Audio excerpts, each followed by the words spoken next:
Hello, everybody out there in YouTube world. This is Mr. Andy55. Just wanted to do a quick review. This is Fang Man from Masters of the Universe Classics. Great figure. Actually, another, what is this, the second Filmation character that we've received. I don't have my tripod, and either I have a thyroid problem or I don't have enough iron in my diet because I'm shaky as hell today. But Fang Man comes with, looks like quite a few accessories, and he's got an articulated tongue. So give me a second. I'm going to rip this bad boy open, and we'll see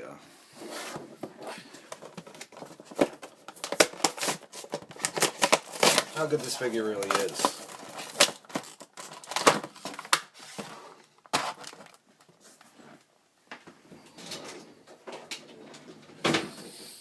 Now, if you haven't gotten this figure, as you probably know, it's just it ended up being a subscription exclusive. It ended up being pretty much a subscription figure. I mean, the fact that you can't buy him off of the sales date, and the only way to really get him if you were subscribed, kind of makes him a subscription figure, and that really stinks for a lot of people, as he is the second Filmation figure to be actually produced.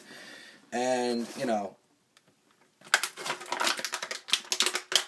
a lot of people are going to want it. And, you know, what else you get left with? You're going to go to eBay and pay, you know, $80 for this figure. Don't get me wrong, he's a great figure, but is he worth $80? I don't know. I do not know the name of this sword, but, you know, people that are watched every single episode of the cartoon and are hardcore fans might be able to give you the name. Maybe somebody can comment and let me know. I do believe that this was the device that actually let him go back in time, that Skeletor used to actually send him back in time and actually trapped him there or something in Preternia. I'm not too familiar with the story. I'm more familiar with the character from the show, and I do remember him. I'm actually going to have to look up some episodes on YouTube and get more of a background for him, but he's an awesome looking figure.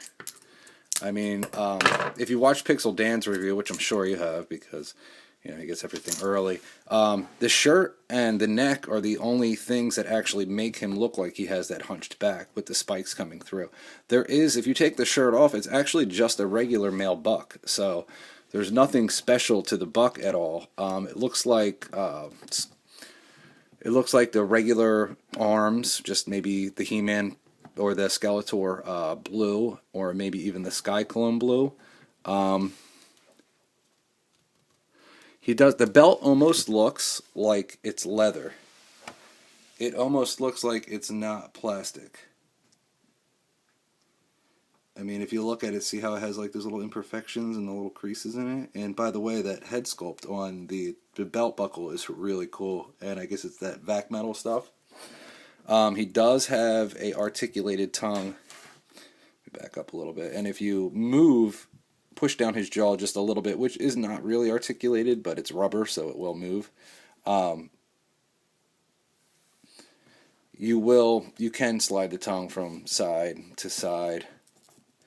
And I'm not going to go over the articulation because it's just like any of the other articulation with Master of the Universe Classics figure. He does have the hidden pegs in the legs here. Now, if somebody could tell me, I mean, I'm going to look it up on the cartoon, but was this like an electro prod, or was this just something he smacked people over the head with? Like, it almost looks like electricity would run through it.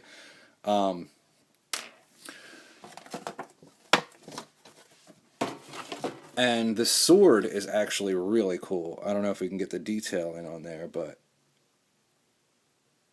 it's actually got almost like a dragon's face on it itself. And the head this is just a neck extension piece. You can actually pull the head off, and then this is just another piece, you know. But besides that, it's just a regular male buck, at least that I can tell, with a really cool sculpted head. And,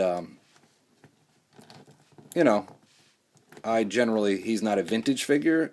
He's probably, if I was a little kid and, I don't remember everything from my childhood, but if I was a little kid and I was watching the cartoon, this was definitely a figure that I would wish that there's definitely a character that I wish a figure was released for, because he's definitely cool, and they hit him spot on. I mean, if you do any of the still pictures or anything from the old cartoon, you can definitely see that the Horseman did a great job sculpting this guy.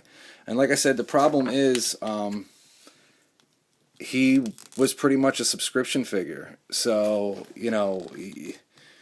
you're going to have to spend a little money to try to get him, aftermarket, and that really stinks. Not everybody can afford to subscribe, it's not cheap, and, some people like to pick and choose, and for years they cherry picked, and now that, Mattel was saying that, the line was almost due to cancellation, they weren't getting enough subs, and then all of a sudden they went like way over the marker with subscriptions, but still, yet this figure was one that was only given to subscribers. There was no day of sale, and I don't understand that. I mean, it being the second Filmation figure to come out in the line that's been out for 5 years, the second Filmation figure should have been a lot more, available, I feel, and I'm hoping that they do have remaining stock that they will allow, whether it be, early access or whatever, and hopefully this guy will go back on sale. So I just wanted to do a quick review. If you do want him, I'd advise, if you're going to get him off the secondary market, he's probably going to sell out quick. The only people that are probably on there selling him is the people that subscribed like 3 or 4 times and they need to sell him. Other than that, most collectors and completists are going to keep him. I'm not a completist, I'm a collector, but this is a very cool figure, and I definitely am glad to have him in my collection.